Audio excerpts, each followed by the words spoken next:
AITA for throwing them out of a house that we own.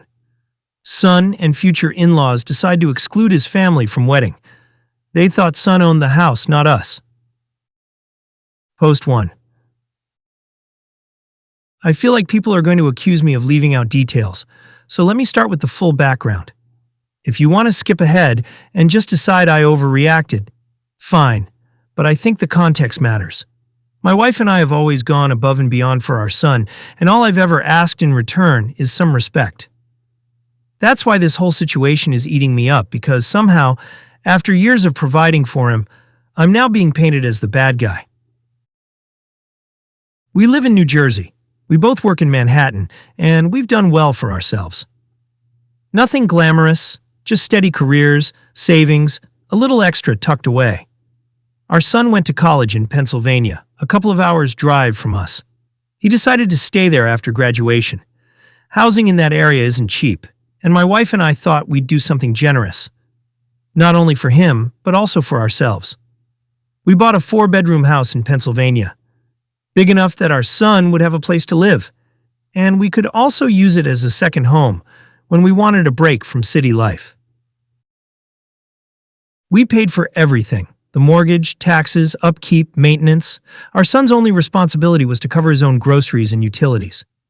That's it, a rent-free arrangement in a fully furnished house, courtesy of his parents. I don't say that to brag, but to underline how much we sacrificed so he could have stability while he figured out his life. For the first few years, it worked out well. He lived there, we visited occasionally, everyone was happy. Then he met a girl. She seemed fine enough at first, friendly, polite, nothing that raised alarms. They got serious quickly, and before long, she moved into the house too. Again, we didn't protest. We wanted him to have his independence, and if this was the woman he loved, then fine. I thought of it as one more way we were supporting him, giving him the space to build a life with her. When they announced their engagement, we were thrilled. We hosted a little barbecue at the Pennsylvania house to get to know her family. My daughter was there, and we were all trying to blend. I grilled burgers, my wife set out salads. We made sure everything looked perfect. Her parents came, along with her sisters. We all chatted, laughed, made polite small talk. I genuinely thought it was going well. Then came the bombshell. After the food, our son and his fiancée pulled my wife and daughter aside. I stayed by the grill, assuming it was just a private word. A few minutes later, they all came back, and I could see my wife's face was pale.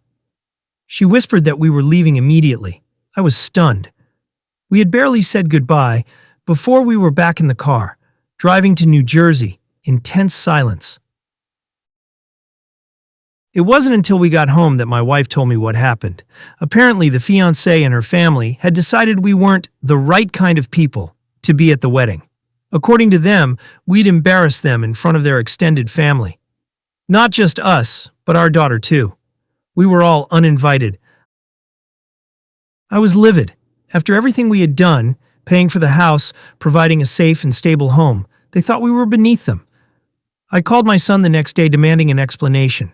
He sounded defensive and ashamed, and he admitted that, yes, her family thought we weren't good enough. He said it was easier to just exclude us. Do you understand what that feels like? To provide everything for your child only to be told you're not good enough to witness the most important day of his life? I tried to calm down. I told myself maybe they'd come to their senses. I gave it a week. Then I drove back to Pennsylvania to talk to my son face to face.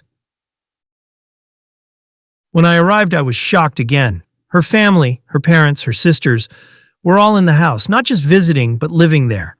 Boxes, clothes, toiletries everywhere. It was as if they'd taken over entirely. I asked where my son was, and they told me he was at work. I said fine, I'd wait.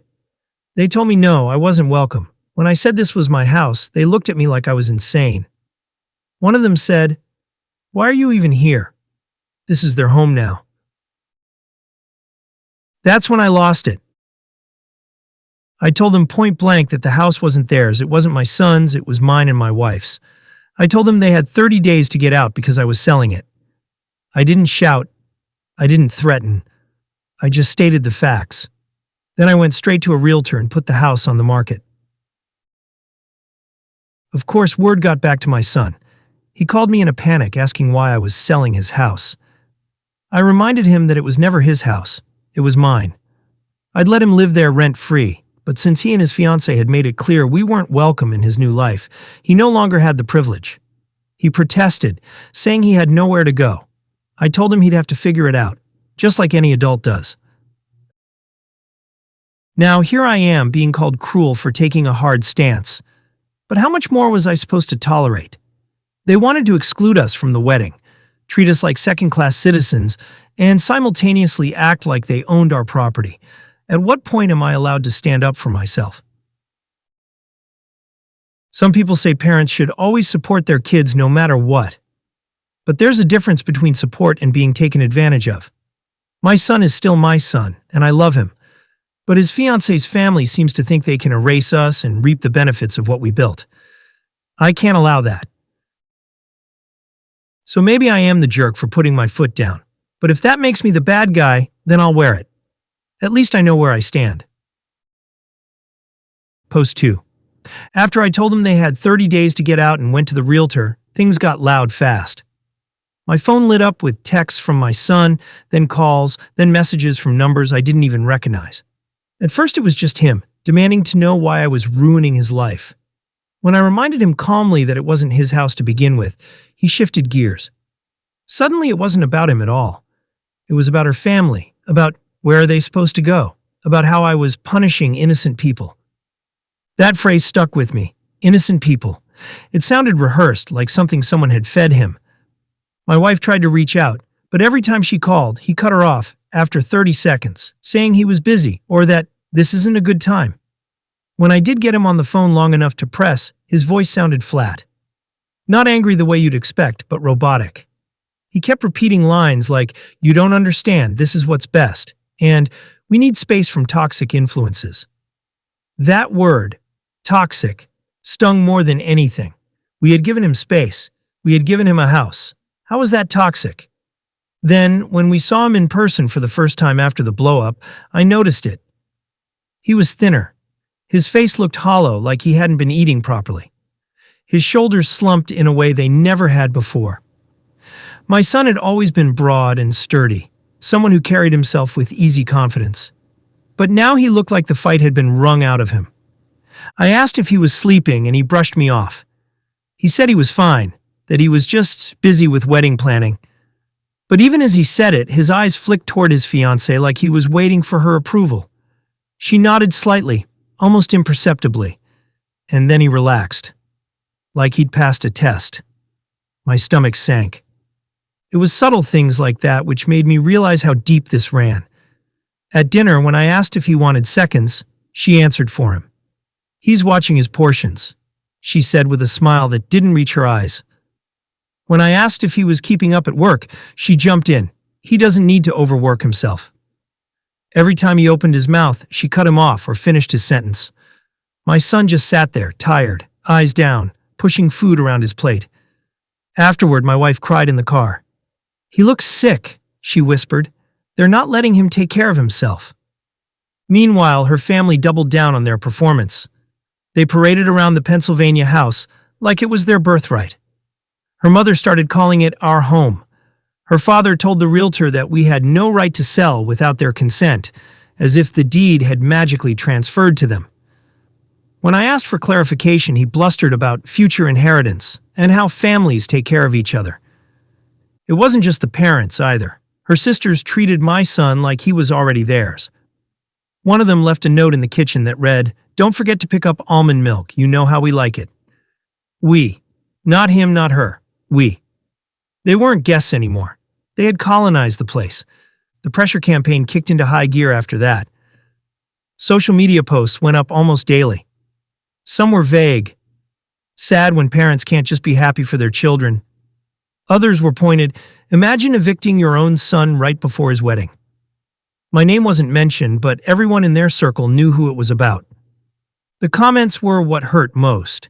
Extended family, cousins, in-laws, even some friends, chimed in with sympathy for them. "So proud of you for standing up for yourself." You deserve to be surrounded by love, not negativity. Not one of them reached out to us directly to hear our side. They just believed the narrative. Even my daughter called me after reading one of the posts. She said, "Dad, are you sure you're not going too far?" I told her firmly, "You didn't see him. You didn't see how thin he's gotten." She went quiet after that. At the same time, my son's behavior grew stranger. He stopped returning calls altogether, and when I finally drove out to Pennsylvania to try again in person, I barely recognized him. He answered the door with dark circles under his eyes. His shirt hung loose on his frame. He looked exhausted. When I asked if he was okay, he muttered, "I'm fine, just busy," then looked over his shoulder toward the living room where his fiancée's parents were sitting. They didn't invite me in. They didn't even stand up. They just glared, like guards at a gate. My wife whispered, "Let's go." But I couldn't, not yet. "Son," I said, steadying my voice, "are you eating enough? Are you sleeping?" He blinked, like the question itself confused him. Then he said, "It's fine. She takes care of me." That phrase, "she takes care of me," made my blood run cold. He used to joke that he took care of himself just fine. Now he was parroting their script. I didn't push further because I could see the walls closing in. His fiancée appeared then, arms crossed, smile tight. "It's time for you to leave," she said. So I did. But I drove home in silence, gripping the wheel hard enough that my knuckles went white. By the time I got back to New Jersey, the first message had already gone up. Some people just can't respect boundaries. Pray for us as we try to move forward in love. I stared at it for a long time. Love? Was that what this was supposed to look like? A young man wasting away in front of my eyes, speaking in borrowed words, too afraid to even eat a full meal at his parents' table? I know people will call me controlling. They'll say I'm just angry I'm not in charge anymore. But anyone who looked into my son's eyes that night would know the truth. He wasn't free. He was trapped. And that's when I realized the house, the eviction, the social media posts, those weren't the real battle. The real fight was for my son's spirit. And as much as he tried to push us away, I wasn't going to stop fighting for him. Post 3. After that last visit to the Pennsylvania house, I couldn't get my son's face out of my mind. The dark circles, the loose shirt, the way his eyes flicked to the living room before he answered anything. He didn't look like the young man I'd raised. He looked like a hostage reciting lines. My wife said I was obsessing, that maybe he was just stressed. But then she'd go quiet and I'd catch her wiping tears when she thought I wasn't looking. She knew as well as I did. We'd both seen how his shoulders hunched when she entered the room, how he waited for her nod before speaking. That wasn't stress. That was control. The eviction clock was ticking. 26 days left. I thought the pressure would push him to reach out. But it was the opposite. Silence. Calls went unanswered. Messages left unread. The only communication came from her family, blasting us online, telling anyone who would listen that we were cruel and toxic. Then, about a week later, the crack appeared. It was just a text, one line. "Can we talk? Just us." I stared at it for a full minute before answering. My first instinct was to call immediately, but I forced myself to wait, to keep it low pressure. I texted back, "Of course, whenever you're ready." He didn't respond that night, or the next. I almost convinced myself I'd imagined it. But then, on the third night, my phone buzzed at 1:47 a.m. It was him. His voice was quiet, almost whispering. "Dad?" I sat up straight in bed, my heart pounding. "I'm here." There was a long pause, then, "I don't have much time." "They don't like when I'm on the phone." "They?" I asked, though I already knew. Another pause. I could hear him breathing, ragged and shallow. Then he said, "It's not like you think. They're helping me." It was the way he said it, flat, robotic, that told me it wasn't true. Helping him. He was repeating the script again. "Son," I said gently, "are you okay?" "Really?" Silence, then, so faint I almost missed it. "No." Before I could respond, the line went dead. I lay awake the rest of the night staring at the ceiling, my mind racing. He'd reached out. He'd admitted it, even if it was only one word. But what could I do? He wasn't a child. He was an adult man in his 20s. I couldn't storm the house and drag him out like a teenager grounded by the wrong crowd. All I could do was keep the door open. The next day I told my wife about the call. She cried, then said what I'd been thinking: he's being abused. It felt wrong to use the word, but there was no other word for it. Control over food, control over sleep, scripted lines, isolation from family, that's abuse. We decided not to tell anyone else, not yet. The last thing I wanted was for his confession to leak back to her family. He needed to know he had one safe place left. Over the next week, the cracks widened. Small things, but they added up. My daughter went to visit him just to check in. She told me later that when she hugged him, she could feel how bony his shoulders had gotten. She said he whispered, "I miss you," into her hair, then immediately stepped back like he was afraid someone had heard. I drove by the house one afternoon and saw him on the porch, smoking, something he'd never done before. His fiancée's father was sitting 2 steps above him, arms crossed, watching like a guard. My son's shoulders were hunched, his face pale. When he spotted my car, his eyes widened, but he didn't wave. Instead, he just pressed his lips together in a tight line, almost like a signal, before looking away. It was killing me. Every instinct screamed at me to go inside, drag him out, feed him, let him sleep. But I couldn't. Not yet. Then came the next announcement.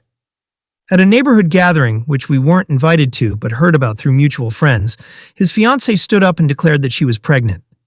The crowd apparently burst into applause. My phone lit up with relatives. "Congratulations, when's the baby due? You must be so excited to be grandparents." Except no one had told us directly, not my son, not her. When I finally got him on the phone, after 5 ignored calls, I asked him point blank if it was true. There was a long pause. Then, in that same hollow voice, he said, "Yes. We're starting a family. That's why you need to stop all this." All this meant the eviction. I asked when they'd found out. He hesitated. I asked if he'd gone to the doctor with her. He hesitated again. Finally, he snapped, "You wouldn't understand," and hung up. I sat staring at the phone in my hand. The cracks were becoming canyons. He couldn't even keep the story straight. When I told my wife, she shook her head. "She's lying. I can feel it." And honestly, I agreed. My son didn't look like a man expecting a child. He looked like a man trapped in a story someone else was telling for him. That night, lying in bed, I thought about his thin frame, his dark eyes, the whispered no at 1:47 a.m. He was trying to reach us. He wanted out. The pregnancy announcement wasn't a celebration. It was a leash, and I realized then, if I didn't fight harder, I might lose him completely. Post 4. The so-called pregnancy became their golden ticket. Overnight, the narrative flipped from cruel parents throwing their son out to heartless monsters evicting a pregnant woman. It wasn't just on social media anymore. My phone started ringing with relatives I hadn't heard from in years. One cousin in particular left a voicemail dripping with judgment. "I don't know how you sleep at night, throwing your only son and his unborn child out on the street." Another relative posted on Facebook that we were choosing greed over family and tagged me by name. It felt surreal. Here we were, the ones who had bought the house, paid for everything, given our son a life rent-free. And somehow we had become villains in their story. All because they waved around the word pregnant. But the thing was, it didn't add up. The first time I saw my son after the announcement, it was for a brief, awkward coffee at a diner halfway between Pennsylvania and New Jersey. He looked worse than ever. His cheeks had sunk in, his clothes hung loose, and his hands shook when he lifted his mug. I asked how he was holding up. He gave me that same flat line. "We're happy. We're excited for the baby." His lips said the words, but his eyes looked empty. So I asked a simple question. "How far along is she?" He blinked, hesitated, then muttered, "About 8 weeks." 8? I asked gently. "But didn't she have that trip a couple months ago where she was drinking wine every night? I thought you told me she was messaging you from that cabin." He froze. His spoon clattered against the saucer. Then, just as quickly, he forced a smile. You must be misremembering." I wasn't, but I let it go, for now. What really tipped me off was how her family started parading the pregnancy in front of anyone who would listen. Her mother posted a photo of a knit baby blanket with the caption, "For our little miracle." Her sisters made TikToks about anti-life. Strangers in town congratulated my son on the street. But no one ever showed a sonogram. No one ever mentioned a doctor's appointment. No one ever said a due date. It was theater. Meanwhile, my son kept shrinking. My wife said she wanted to shake him and feed him a steak dinner until he looked like himself again. Instead, she cried at night when she thought I was asleep. I couldn't get that whispered no from his late-night call out of my head. He was reaching out, even if he couldn't say it outright. And now, with this pregnancy announcement, I could see the trap tightening. They'd weaponized the one thing guaranteed to keep him in line, the fear of losing a child. The public shaming escalated too. At a neighborhood barbecue, yes, another one, they loved their performances. My son's fiancée stood up and announced to everyone that they might need to move because some people don't believe in supporting family during hard times. She looked directly at me when she said it, even though I wasn't there. By the next morning, 3 neighbors had messaged my daughter to say they couldn't believe our cruelty. It was madness. I tried talking to my son again. I asked if he'd been to a doctor with her. He shifted in his seat, muttered something about scheduling, then said, "She doesn't like hospitals." I asked if he wanted the baby, his eyes filled with something, grief, fear. But his mouth said, "Of course I do." Then he excused himself and left. Every interaction felt like that. His body begged for help, but his mouth parroted their lines. He was thinner every time I saw him, paler, fogged over. My wife started saying the word out loud. Abuse. She said it at the kitchen table one night, her voice trembling but firm. He's being abused. They're starving him down to nothing, keeping him awake, feeding him scripts. And now they've trapped him with this lie. I didn't want to believe it, but deep down I knew she was right. The breaking point for me came when I drove out to check on the house and found the fiancé's parents sitting on the porch like they were kings of the block. My son was inside, cleaning, looking exhausted. When I tried to say hello, her father stepped in front of me and said, "Pregnant women don't need stress. You should leave." Pregnant women. As if she were the only one who mattered. As if my son, the one wasting away, the one with dark circles and shaking hands, wasn't even there. I wanted to scream. Instead, I clenched my jaw, got back in my car, and drove home. That night, another social media post appeared. Some parents just can't accept when their children move on. Sad that they'd rather sell a house than welcome a grandchild. But buried under the avalanche of likes and comments, one thing gave me hope. My son had liked the post, then unliked it minutes later. It was tiny, almost nothing. But I clung to it. It told me he was still in there. Still fighting, even if it was buried under fear. The eviction clock was running down. 20 days left. And I realized this wasn't about property anymore. It wasn't even about a fake pregnancy. It was about rescuing my son from people who had convinced him he had no way out. And the more they shouted about babies and family and toxic parents, the more determined I became. Because I could see the truth in his hollow eyes. There was no baby. There was just control. And if he couldn't break free himself, then it was my job as his father to keep the path clear until he was ready. Post 5. It happened on a Wednesday night, just past midnight. My wife and I were already in bed when my phone buzzed. I almost ignored it, assuming it was spam. But then I saw the name, our son. I answered immediately, my heart pounding. What I heard on the other end nearly broke me.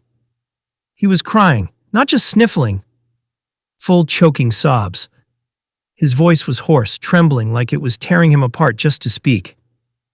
"Dad? I'm here," I said, sitting upright. My wife stirred beside me, reaching for my hand. "I don't know what to do," he whispered. "I don't know what to do. I just want to go home." He sounded so small, not like the man in his 20s who'd graduated college and built a life. He sounded like the little boy who used to curl up in our bed after nightmares. I swallowed hard, forcing my voice to stay calm. "Then come home, son. Forget your things. Don't worry about any of it. Just walk outside. I'll be there in an hour." There was a pause, broken only by his ragged breathing. Then he whispered, "Okay." That was all I needed. I grabbed my keys, threw on a jacket, and told my wife to stay put in case he called again. The drive to Pennsylvania has never felt so long. My mind raced with every possible scenario. What if they stopped him? What if they locked him in? What if I was too late? But when I pulled up to the curb, there he was. He was sitting in the dark, arms wrapped around himself. Even from the car, I could see how thin he'd gotten. His face looked hollow, his shoulders hunched. But when he saw my headlights, his eyes lit up just a little. I jumped out and wrapped him in a hug. He clung to me like he was drowning, and I was the only thing keeping him afloat. "Let's go," I said. "You're safe now." We didn't speak much on the drive. He just stared out the window, tears streaming silently. At one point he whispered, "Thank you." And that was enough. When we got home, my wife had already laid out blankets, food, water. She wrapped him in her arms, kissed his forehead, and said, "You're home now, that's all that matters." He ate a little, but mostly he just wanted to sleep. He collapsed into the guest bed and was out within minutes, sleeping deeply, I'm guessing, for the first time in months. For the next few days, we became his shield. The calls started immediately. Her parents, her sisters, all screaming into the phone. They called him a coward, said he was abandoning his family, accused us of brainwashing him. But they never reached him. He'd left his phone on the nightstand and never touched it again. We kept it charged, answered the calls ourselves, and let them spew their venom at us instead. Sometimes we hung up right away. Sometimes we let them rant, then calmly said, "Do not contact us again until the baby is here. If there is a baby, we'll deal with it through lawyers." Then we hung up. They didn't like that. They doubled down, calling us monsters, selfish, abusive. My wife and I stopped answering after the first week. We'd made our position clear. There was nothing more to say. Our son never asked for the phone back, not once. He never asked about social media either. It was like he wanted to cut that entire world out of his life, and honestly, I didn't blame him. We tucked the phone into a drawer and left it there. He never mentioned it. Instead, we focused on healing. We cooked his favorite meals, sat with him on the porch, watched old movies together. Slowly, the tension left his shoulders. Slowly, the color came back to his cheeks. He started to laugh again. Real, unguarded laughter. The light returned to his eyes. We still check her social media occasionally, more out of due diligence than curiosity. Every post is the same shallow gloss.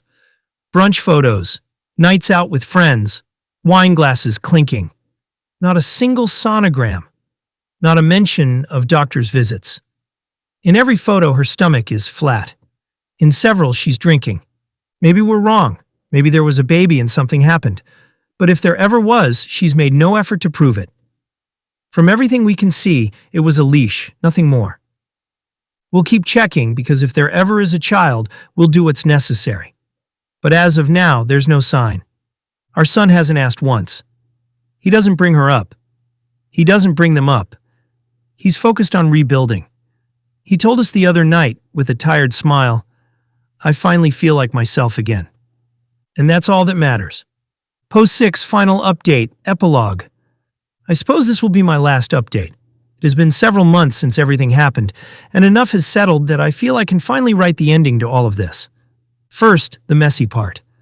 After rescuing our son and bringing him home, we knew we couldn't just leave the other family squatting in that house. We got a lawyer right away, and I'll be honest with you, it was far more complicated and drawn out than I ever expected. Evicting someone isn't as simple as showing up with a deed and saying, "Get out." Even though we were on the deed and had clear ownership, the lawyer explained that legally, once someone has been living in a property, there are processes and timelines you have to follow. It took multiple filings, back and forth hearings, and more than a little money. The fiancé's family fought it every step of the way. They tried to claim verbal agreements, they tried to claim tenancy rights, and they dragged their feet whenever paperwork was due. At one point, they even tried to turn it back on us, saying we had abandoned the property and they had put in labor and improvements that gave them a right to stay. It was a circus. I'd be lying if I said I didn't doubt myself at times. There were nights when I lay awake wondering if we should just cut our losses, walk away, and let them rot in the place. But my wife reminded me that this wasn't just about money. It was about not letting them win, not letting them rewrite the story. We had to see it through. It took months. It was exhausting. But in the end, the court ruled in our favor. They were evicted. The house was cleaned up, though it was in rougher shape than when we had first offered it to our son. We decided to sell it rather than keep it hanging over us. Closing the chapter felt necessary. That was the hard, bitter part. Now for the better part, the part that makes me smile when I think about it. Our son is thriving, really thriving. When he first came home, he looked so broken I honestly worried we might never get him back. But slowly, with rest and food and safety, he started to rebuild. And now? It's like watching him grow into himself all over again. He applied for jobs in his field, something he hadn't had the time, energy, or confidence to do while trapped in that toxic mess. He landed one. Entry level, sure, but it's in his degree area. And he comes home grinning and talking about projects, coworkers, even office gossip. He's proud of himself again. And we're proud of him. He's also back in touch with his old friends. At first, it was just a few texts. Then one of them invited him out fishing. Another dragged him to a hockey game. Now he's seeing them regularly, laughing like the young man we remember. They've welcomed him back with open arms. I think they missed him as much as we did. Physically, he looks so much healthier. He's put weight back on, his color is good, and he actually has muscle tone again from working on projects around the house and getting outdoors. The hollow look is gone from his eyes. He eats, he sleeps, he smiles. The fog that had settled over him has lifted. As for his phone and social media, he's never once asked for them back. We still have his phone in the drawer. He hasn't touched it. He hasn't logged into social media. Eventually, he ended up getting a new phone and SIM card, so he doesn't have to worry about those people calling him. I think part of his healing has been keeping that world at arm's length, and we aren't about to push him toward it. My wife and I'll admit, still peek at the fiancé's accounts now and then, mostly out of curiosity. She's still posting nights out with friends, still posting selfies with drinks in hand. Flat stomach in every photo. Never a mention of a baby. Not once. At this point, we're almost certain the pregnancy was fabricated, a leash, a manipulation tactic. But we don't even talk about it much anymore. It's background noise. She's irrelevant now. What matters is our son. The other night, we were sitting around the kitchen table after dinner, and he was telling us about a funny coworker story. He laughed so hard he almost spilled his drink. And for a moment, I just sat there watching him, realizing that the light in his eyes, the one I thought we might have lost forever, is back. Bright and steady. He's even talking about getting his own place someday. Not yet, not in a rush, but in the future. On his own terms, in his own way. And that's the important part. It will be his choice this time. Not something forced on him by manipulation. Not a trap dressed up as love. His choice. So no, I don't regret a single step we took. Not the yelling, not the lawyer fees, not the sleepless nights. Because in the end, we got our son back. And that's worth more than any house, any property, any battle we had to fight. If there's one thing I've learned through all this, it's that sometimes the best victory doesn't come with fireworks or dramatic reveals. Sometimes it's just watching your kid sit at your kitchen table, laughing like he's free again. That's all I ever wanted, and now I have it.